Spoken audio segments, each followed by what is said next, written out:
आखिर किन लोगों ने रोजा नहीं रखा। So this is day 26 of understanding Quran in the most easiest way. कल हम लोगों ने डिस्कस किया था सूरह अल बकरा का 22nd रुकू और आज हम लोग डिस्कस करेंगे सूरह अल बकरा का 23rd रुकू। ए मोमिनो, तुम पर रोजा फर्ज कर दिया गया है जिस तरह तुमसे पहले लोगों पर फर्ज किया गया था ताकि तुम मुत्तकी हो जाओ।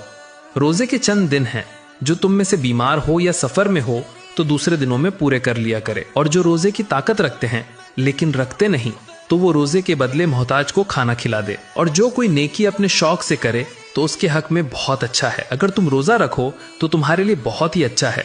अगर तुम जानो, रोजों का महीना ऐसा मुबारक है जिसमें कुरान मजीद अव्वल उतरा था, जो लोगों के लिए हिदायत है और जिसमें हिदायत की खुली निशानियां मौजूद हैं और जो हक व बातिल में फर्क कर देता है। जो इस महीने में तुम में मौजूद हो उसको चाहिए कि पूरे रोजे रखे। जो बीमार हो या सफर में हो वो दूसरे दिनों में पूरे करे। अल्लाह तुम्हारे लिए आसानी चाहता है, मुश्किल नहीं चाहता, ताकि तुम अपनी गिनती पूरी करो और अल्लाह की किबरियाई और अजमत को याद करो और शुक्रगुजार बंदे बनो। ए रसूल सल्लल्लाहु अलैहि वसल्लम, जब मेरे बंदे तुमसे मेरे बारे में पूछें तो कह दो मैं उनके बहुत करीब हूँ। मैं दुआ मांगने वाले की दुआ कबूल करता हूँ।